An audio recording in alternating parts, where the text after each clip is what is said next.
Hey, ¿qué tal muchachos? ¿Cómo están? Sean bienvenidos a este nuevo video podcast con enfoque personal. Ya vamos por el segundo video. Qué pena, casi me ahogo. Pero bueno, es la idea del video podcast. Voy a tratar de no hacer cortes como tal, sino dejar que vaya fluyendo, que sea algo muy natural. Y en este episodio vamos a hablar sobre la nitidez. Este gran parámetro que todos nos esforzamos por lograr con nuestras cámaras. Vamos a ver qué es lo que influye en la nitidez. Así que ponte las pilas porque lo que vamos a ver es bastante interesante si lo que te gusta son las fotografías nítidas. Y bueno, vamos a tomar un poquito de agua primero porque uno antes de empezar hace muchas pruebas y se le seca la boca realmente. Listo. El primer parámetro que debemos de tener en cuenta a la hora de trabajar la nitidez es el diafragma. Yo creo que muchos de ustedes ya lo tienen muy claro y el diafragma sería pues como lo más importante para lograr obtener una fotografía más nítida. ¿Por qué el diafragma? Resulta que la mayoría de los objetivos o la mayoría de las cámaras que sean de un rango más o menos iniciación y de ahí para arriba todas, ahí volvemos a incluir, como lo vimos en el anterior video podcast, el tema de las bridge que permiten, o cámaras super zoom, que permiten pues cambiar el diafragma. Entonces con este diafragma lo normal es que cuando nosotros cerramos el diafragma, recordemos que cerrar el diafragma es poner un número F mayor. Eso es cerrar el diafragma. Siempre ha sido contradictorio y sigo diciéndome que parece ser contradictorio, pero así se ha manejado toda la vida. Entonces, lo que vamos a hacer es cerrar el diafragma hasta lo más recomendable siempre va a ser el punto dulce. Y el punto dulce siempre lo vamos a encontrar en 1 o 2 pasos de diafragma al diafragma más abierto que nos ofrezca ese lente. Entonces, por ejemplo, si yo tengo un lente, hablando de fotografía de aves, pues que es como de lo que más hablamos en el canal, pero esto aplica para cualquiera. Simplemente vamos a poner un diafragma, no vamos a enfocarlo a fotografía de aves más bien. Vamos a hablar sobre diafragma. Vamos a poner que nosotros tenemos un diafragma 5.6. El punto dulce de este objetivo, o sea, donde más nos va a dar nitidez o donde la nitidez va a ser mucho mayor, va a ser 1 o 2 pasos después de este diafragma, que sería algo así como un F8 a F11. Entonces, entre ese rango de F8 y F11 vamos a lograr la mayor nitidez que el objetivo como tal y los cristales que están dentro del objetivo van a lograr proporcionarnos a nosotros o a la cámara. Pues mejor dicho, a nosotros porque somos los que hacemos las fotos. Entonces, cerrar el diafragma 1 o 2 pasos nos va a ayudar mucho a ganar mucha más nitidez. Entonces ya tenemos el primer punto de cómo lograr mayor nitidez en nuestras fotografías. No se nos olvide que a medida que cerramos también el diafragma, pues vamos a perder luz, entonces vamos a tenerla que compensar con otro parámetro que también hace parte de cómo lograr una foto mucho más nítida. Y es que vamos a hablar de la velocidad de obturación. En la velocidad de obturación es tan importante o de cierta forma va muy ligada a la estabilización de la imagen. Y quiero ligarla porque de cierta forma son los parámetros que van como en conjunto. Entonces, para lograr una mayor nitidez, tenemos que usar en lo posible velocidades de obturación altas. Y volvamos a hacer otra recorderis. ¿Qué es una velocidad de obturación pues rápida? Que para mí realmente yo acostumbro a llamarlo más como tiempo de obturación. Es que la velocidad o el tiempo con el que estemos disparando sea 1 sobre 500, 1 sobre 640, 1 sobre 800, 1 sobre 1000.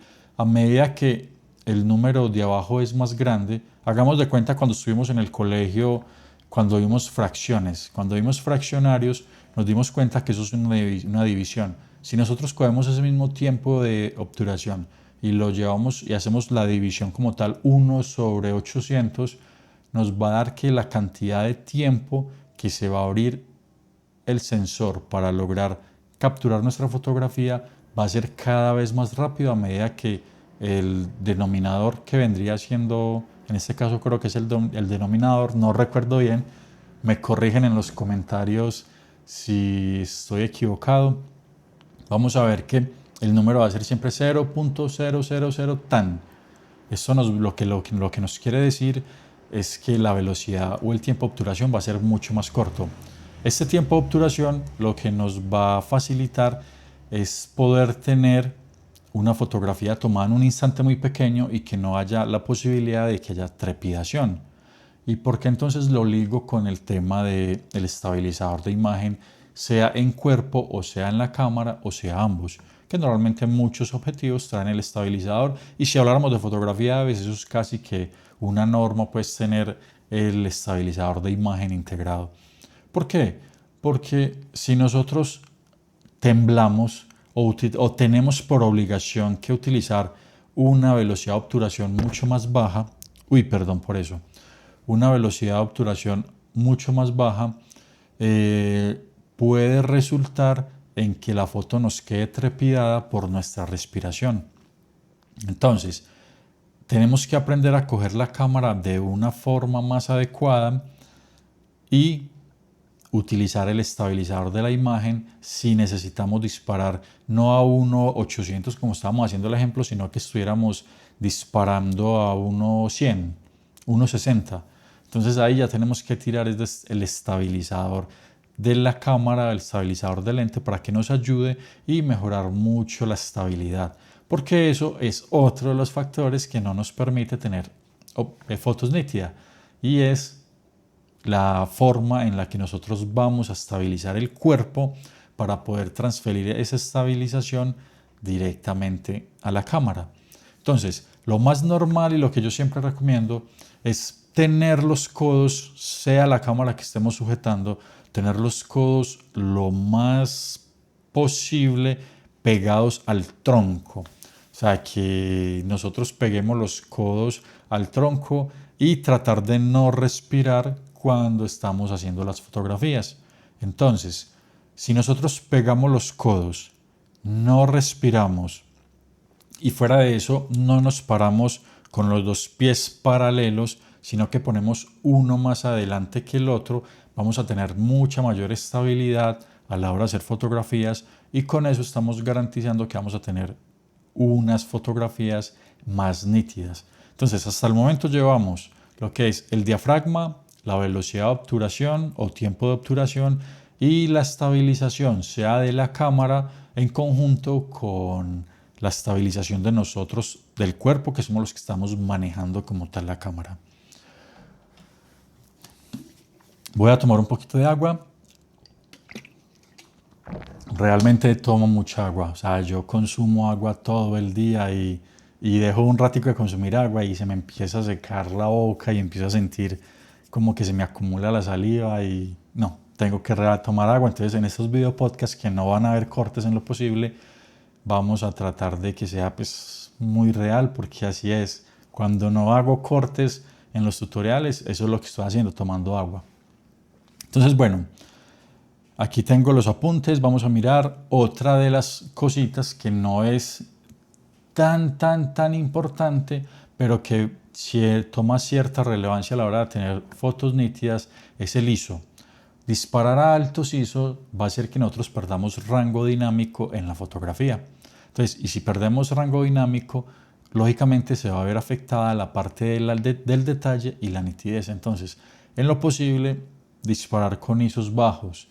Pero aquí llegamos al meollo del asunto, porque estamos hablando de diafragmas cerrados, velocidades de obturación o tiempos de obturación muy cortos y ISOs bajos, pues realmente vamos a tener una foto totalmente oscura. Entonces es importante ya llegar a uno de los parámetros que también es muy importante en esta fotografía, en lograr fotografías nítidas, y es la calidad del objetivo con el que estemos trabajando. Y sí, muchachos, así parezca que esto es muy obvio, pues realmente influye mucho. Siempre tenemos que tratar de comprar el mejor objetivo posible que nos permita nuestro bolsillo.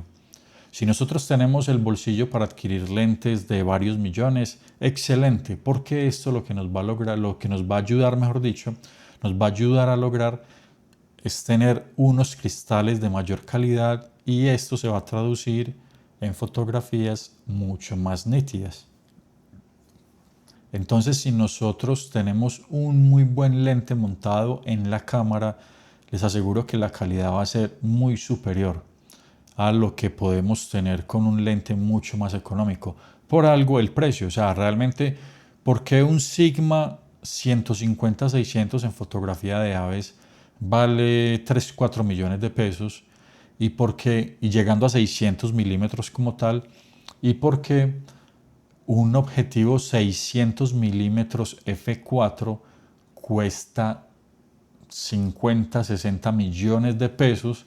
Estamos hablando que es aproximadamente 20 veces más de lo que cuesta el Sigma, teniendo ambos los 600 milímetros o llegando ambos a la distancia focal de 600 milímetros.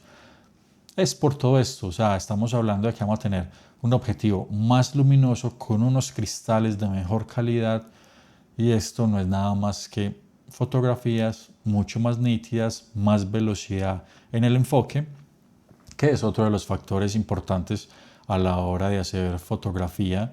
Tener un buen enfoque, pues si no tenemos un buen sistema de enfoque o no sabemos enfocar bien con nuestra cámara, esto también va a hacer que perdamos fotos o las fotos no nos queden tan nítidas como quisiéramos. Entonces miremos que estamos jugando con muchos factores a la hora de querer tener fotografías nítidas. No es tan fácil como decir, ve, yo tomo la foto y ya la foto me salió muy nítida. No. Son todos esos parámetros, siendo para mí el más importante el último del que hablamos. Tener el mejor objetivo posible nos va a ayudar mucho en el tema de nitidez. Ya si tenemos lentes de menor cuantía, un poco más económicos, ya sí estaríamos hablando de que tenemos que irnos por los otros parámetros que ya les comenté, que son diafragma, tiempo de obturación, ISOs reducidos, estabilizador de imagen, estabilización del cuerpo. Y esto en conjunto hará que por fin tengamos fotos mucho más nítidas y ganemos más nitidez en los archivos finales de nuestras fotos. Entonces, bueno, esto es lo que les tenía hoy para comentar en este video podcast. Espero de verdad les haya gustado y aprendan un poquito cómo mejorar esa nitidez en las fotografías. Nos vemos en el próximo episodio y recuerden que todo esto es con enfoque personal.